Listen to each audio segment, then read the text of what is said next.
வணக்கம். இந்த அண்ணா பல்கலைக்கழகத்தில் நடந்த பாலியல் அது குறித்த நபர் அதை குறித்த ஆதாரங்களை நம்ம தொடர்ச்சியாக வெளியிட்டு வரோம். பேரறிஞர் அண்ணா எங்களுக்கு ஒரு பாடம் சொல்லியிருக்காரு. எதிரிகள் உங்களை தாக்கி தாக்கி வலுவிழக்கட்டும், நீங்கள் அதை தாங்கி தாங்கி வலுப்பெறுங்கள் அப்படின்னு. எப்போ நம்மளால ஒரு உண்மையை தாங்கிக்க முடியலையோ அப்போ முதல்ல வருவது அவதூறு தான். இந்த 200 ரூபாய் யூபிஸ் உடன்பிறப்புகள் பரம்பரை கொத்தடிமைகள்லாம் தினமலர்ல ஒரு செய்தி. பெரியகுளத்தை சேர்ந்த 2 பெண்களை ஆபாச வீடியோ எடுத்து ஒருவர் மிரட்டி பணம் கேட்டார். அந்த பெண்கள் புகார் அளிக்க அவர் கைது செய்யப்பட்டார் அப்படின்னு சொல்லி அவர் பேரு சத்யன் அப்படின்னு போட்டிருந்தது.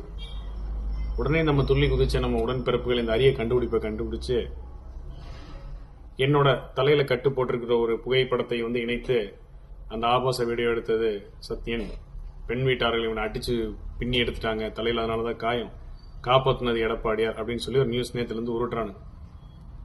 2020 அக்டோபர் மாதம் ஒரு சாலை விபத்து, இருசக்கர வாகன விபத்துல என் தலையில் அடிபட்டு நான் என் நினைவு இழந்து பொழைப்பேனா மாட்டேனாங்கிற சந்தேகம் இருக்கும் பொழுது 8 நாள் கோமால இருந்தேன்.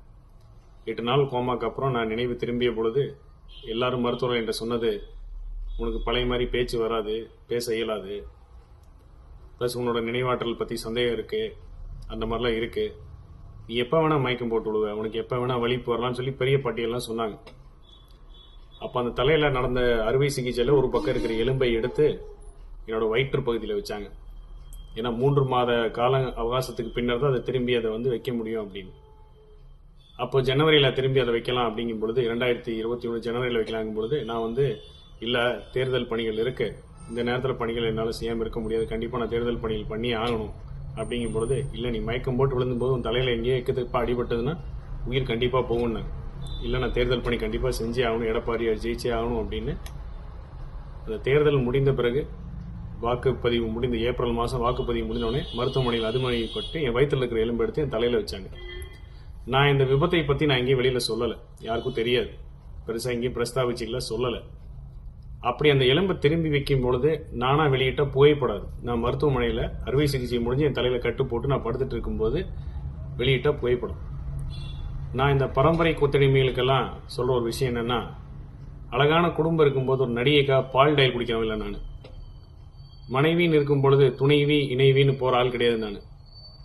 இப்படி மனைவி துணைவி இணைவின்னு இருக்கும் பொழுது கூட ஒரு விபச்சார விடுதிக்கு போயிட்டு அந்த பாலியல் தொழில் வயிற்று பிழைப்புக்காக செய்யறவள்கிட்ட கடன் சொல்லி வேலையை முடிச்சுட்டு வர ஆள் கிடையாது. அப்படியெல்லாம் எனக்கு வரலாறு இல்லை.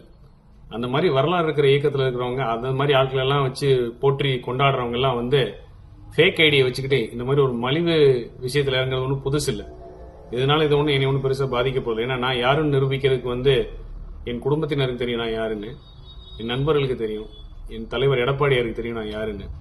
அதனால வேற எதுவும் முயற்சி பண்ணுங்க. உண்மையிலே துணிவு இருந்தா உண்மையான பேரு முகத்தை வச்சுட்டு தைரியம் இருந்தா நேரில் வாங்க, பேசுவோம். இந்த மாதிரி அவதூறுகள் எல்லாம் பரப்பி என்ன உங்களால சுய இன்பம் அடைய முடியுமோ அடைஞ்சிக்கிங்க. என்ன, உண்மை பேசுவதற்கு என்றும் பயம் இல்லை, பொய் பேசுவதற்கு தான் பயப்படணும். ஏன்னா இன்னைக்கு இல்லைன்னா இன்னைக்கு ஒரு நாளைக்கு போய் வெளியே வரும், அன்னைக்கு உங்களுக்கு செருப்படி விடுவோம் நல்லா தெரியும். இன்னும் நல்லா முயற்சி பண்ணுங்க. நன்றி.